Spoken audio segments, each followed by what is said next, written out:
আচ্ছা ভাই শোন না, প্লিজ তুই আমার হয়ে গিয়ে স্যারকে একটু জিজ্ঞাসা করবি যে স্যার কি বিবাহিত নাকি। আরে গাধি রে, আমি কেন গিয়ে জিজ্ঞাসা করব? তুই স্যারকে ভালোবাসিস, তুই গিয়ে স্যারকে জিজ্ঞাসা করবি।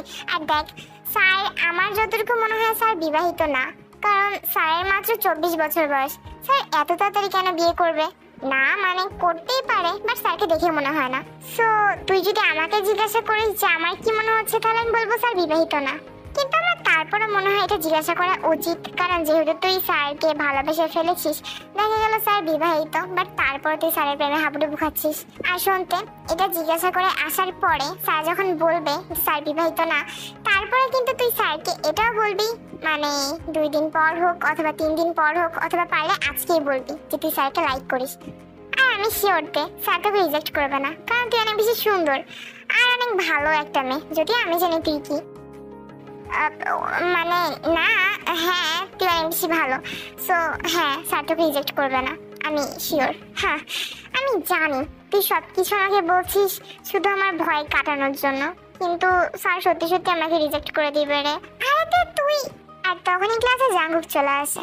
জিমিন তের দিকে তাকায় আর দেখে তো ঢেকি উঠছে। জাঙ্গুক বোর্ডে পড়া বোঝাচ্ছিল। তে এখনই যা। আরে কি বলবো? আর এখন যদি সবার সামনে গিয়ে জিজ্ঞাসা করি, তাহলে সবাই যদি হাসাহাসি শুরু করে অথবা যদি বুঝতে পেরে যায় যে স্যারকে আমি লাইক করি। আচ্ছা তাহলে একটা কাজ কর, তুই স্যারকে গিয়ে এখন বল যে তুই কি টিফিন টাইমে স্যারের কেবিনে যেতে পারিস নাকি, দেখ স্যার কি বলে। এটা ঠিক হবে মনে হচ্ছে, দাঁড়া যাচ্ছি। তো এবার অনেক ভয়ে ভয়ে উঠে দাঁড়ায়, আর তারপর আস্তে আস্তে করে জাঙ্গুকের পিছনে গিয়ে দাঁড়ায়। জাঙ্গুক এবার তার পিছনে কারোর উপস্থিতি টের পেয়ে তার পিছনের দিকে একটু আর চোখে তাকিয়ে দেখেতে, বাট সেদিকেও তো গুরুত্ব না দিয়ে জাঙ্গুক আবারও বোর্ডে পড়া বোঝাতে থাকে। আর পড়া বোঝাতেই বলে, বলো কোনো সমস্যা? তে তো হঠাৎ করে জাঙ্গুকের ভয়েস শুনে একটু কেঁপে ওঠে, আর তারপর বলে, স্যার বলছিলাম। জাঙ্গুক এবার সোজা হয়ে দাঁড়িয়ে টের দিকে তাকায়। কাঁপাকাঁপি না করে বলো কি হয়েছে, আমি কোনো রাক্ষস না, মানুষ। তো এবার একটু ঢেকিলে বলে, স্যার বলছিলাম টিফিন টাইমে কি আমি আপনার কেবিনে যাব, আমি যেতে পারি? কেন? না মানে একটু দরকার ছিল আর কি, তাই। যদি কোনো উল্টোপাল্টা দরকার জন্য যাওয়ার চিন্তা করে থাকো, তাহলে এখনই প্ল্যান ক্যান্সেল করে দাও, নাহলে কিন্তু আমি তোমাকে কলেজ থেকে ক্যান্সেল করে দেবো। তো এবার ঢেক গিলে বলে, জি স্যার। তো এই কথা বলে তাড়াতাড়ি জিমিনের পাশে এসে বসে পড়ে। তো এবার যখন জাঙ্কুকের দিকে তাকায়, দেখে জাঙ্কুক এখনো তার দিকেই তাকিয়ে রয়েছে। তো ভয় পেয়ে মাথা নিচু করে ফেলে। কি রেতে স্যার কি বললো? আমি বলেছিলাম জিমিন আমার দ্বারা সম্ভব না, আর স্যার রেগে যাবে। হ্যাঁ কেন? শুধু এতটুকু কথাই রেগে গেল যে তুই তার সাথে কেবিনে একটু দেখা করতে যাবি? আর জানিস কি বলেছে? যে আমি যদি কোনো উল্টাপাল্টা কাজের জন্য তার কেবিনে যাওয়ার প্ল্যান করে থাকি, তাহলে যেন প্ল্যান এখনই ক্যান্সেল করে দেই, নাহলে সেই আমাকে কলেজ থেকে ক্যান্সেল করে দিবে। বুঝতে পারছিস এখন? জাঙ্কুক স্যার আসলে একটু ডেঞ্জারাস ভাই, একটু না অনেক বেশি ডেঞ্জারাস। তো কি তুই কি এখন প্ল্যান করেছিস যে যাবি না? না না আমি যাব। হ্যাঁ জানতাম, আমার সাহসী বেস্টু, বাট তুইও আমার সাথে যাবি। হ্যাঁ তুই গিয়ে বাইরে দাঁড়িয়ে থাকিস আর আমি ভিতরে গিয়ে কথা বলবো, ওকে? আচ্ছা যা বাবা, ওকে। আরে যা না, এরকম উকি ঝুঁকি মারলে স্যারেরও বেশি সন্দেহ করবে, গাধা। তো এবার আবারও একবার উকি মারলে জাঙ্কুক এবার আর চোখে থেকে নোটিস করে। ভিতরে আসো। যা যা, তুই আছিস তো এখানে?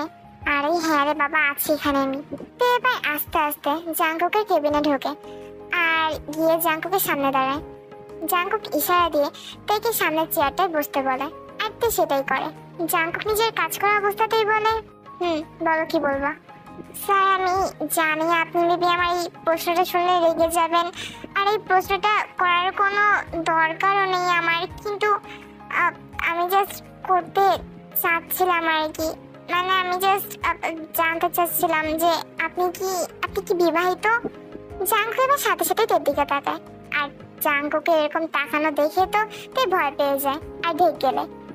মানে এগুলো কি ধরনের প্রশ্ন? তো এবার জাঙ্কুকের এমন প্রশ্ন শুনে আরো বেশি ভয় পেয়ে যায় আর দৌড়ে বাইরে চলে আসে জাঙ্কুক কিছু বলার আগে। আর জাঙ্কুক তো এখন কনফিউজড হয়ে তার আমার কেবিনের দরজা দিকে তাকিয়েছিল। জাঙ্ক বাইরে বেরিয়ে আসে আর এসে দেখতে পায় জিমিনও তার মতো কনফিউজড হয়ে দাঁড়িয়ে রয়েছে। জিমিন এবার জাঙ্ককে দিকে তাকায়। স্যার আমি?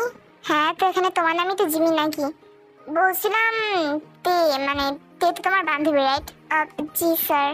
তো ওর কি হয়েছে? মানে স্যার ও আপনাকে কি বলেছে? ও তো আমাকে জিজ্ঞাসা করলো যে আমি বিবাহিত নাকি, আর তারপরে যখন আমি বললাম যে এগুলো কি ধরনের প্রশ্ন তখন ও দৌড়ে পালিয়ে গেল। মানে ও স্যার আসলে ও মেবি এটাই জিজ্ঞাসা করতে গিয়েছিল যে আপনি কি বিবাহিত নাকি, কিন্তু কেন সেটা তো আমিও জানি না। মানে আপনার কাছে ও জিজ্ঞাসা করবে আমাকে বলছিল, সো ওইটা জিজ্ঞাসা করতেই আপনার কাছে ও গিয়েছিল আর কি। বুঝতে পেরেছি। আর ওকে বলে দিও যে হ্যাঁ আমি বিবাহিত না। হ্যাঁ সত্যি স্যার?